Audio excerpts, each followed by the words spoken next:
Hi again. This is Jenny. I'm here to do some coping skills with you. We hope these are supportive and helpful for you guys. This isn't meant to replace any mental health services, but just to help support and encourage while things are a little bit difficult. So I want to talk a little bit about coping skills today and how we can use them to help ourselves regulate and maybe even help our families regulate. So I want to talk about some self-soothing. Self-soothing is an important skill. It's important for us. It's important to teach how to do this to our kids as well. So self-soothing, we're going to incorporate some of our senses. So for the first one, I want to talk about sight. This could be looking at art that you find interesting. This could be soothing colors. It could be doing coloring books. I don't always recommend coloring books, but right now I think that they are really helpful because you can pick some soothing colors. It's repetitive and it helps calm your breathing and calm your mind. Touch. So a simple hand massage, a stuffed animal for a kid, or even a weighted blanket for an adult. Those are all good ways for self-soothing and using touch. Sound. I start my mornings with some low, calm music as I'm logging into my computer. That helps start my day and my mood for the day. Maybe it's nature sounds. We don't have as much outdoor time right now, so maybe some nature sounds or some guided meditations. I know that there are some really beautiful apps out there. Meditation Oasis has a great podcast with different guided meditations. Smell. Sense of smell is huge. It can help us regulate. Having a breath of fresh air, being outside, smelling something that's comforting. Even the smell of cookies right now can be really beneficial to our emotional regulation, and they're pretty yummy. So taste is the last one. That might be having a cup of tea or coffee, being really mindful, taking your time, and just sitting there and sipping. It might be a nostalgic taste. Maybe it's your favorite food from when you were a kid. It's okay to have some comfort foods at this time, but bringing in all of our senses to help with our self-regulation and our emotions right now can be really important. Calming down. I'm going to teach you how to do mindfulness kind of calm down. So it's called 5, 4, 3, 2, 1.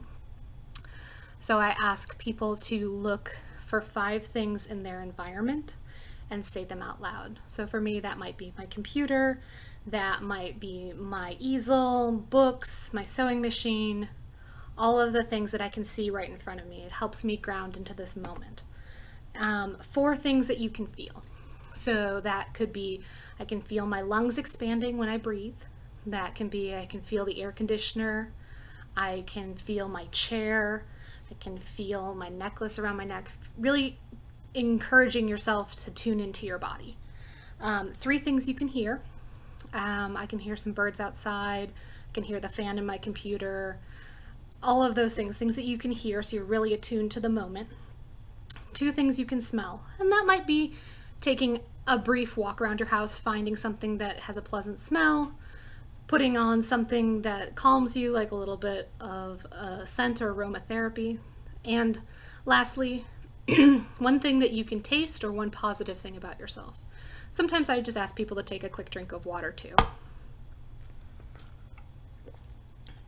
Now I know some of our family and families around the world are having their kids home with them right now.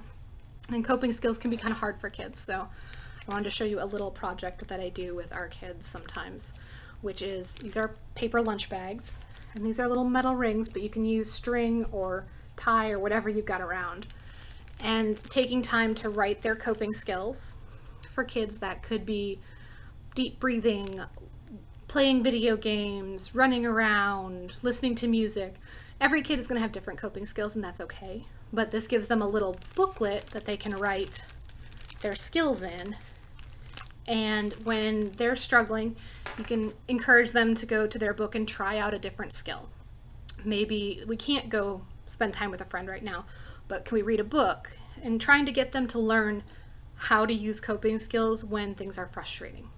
And it's a cute little project to work on together. They can decorate the pages, and it's not just for kids. Adults can have a coping skills book too. That's okay. The last thing that I want to share today, because Breathing is so important.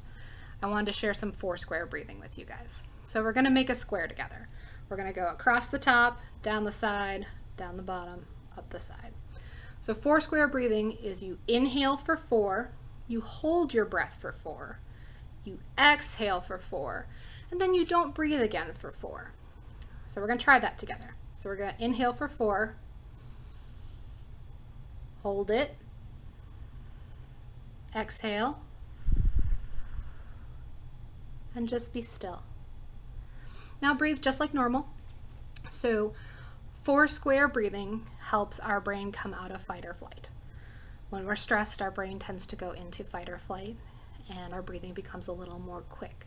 So if we can lower that rate, we can hold our breath and we can take that pause, it can help our brains come out of fight or flight or feeling like they're anxious. So if you can make a couple of squares around, that might help you re-regulate, feel a little bit better, and help your brain out during this time. Just wanted to let you know a few more coping skills. I hope that some of them are useful. Not every coping skill works every time, and not every coping skill is for every person. So I hope that you continue to find new ways to regulate your emotions, to feel better, to feel calmer, and I hope some of these might be encouraging to you or helpful to you during this time. And I hope you have a calm and gentle day.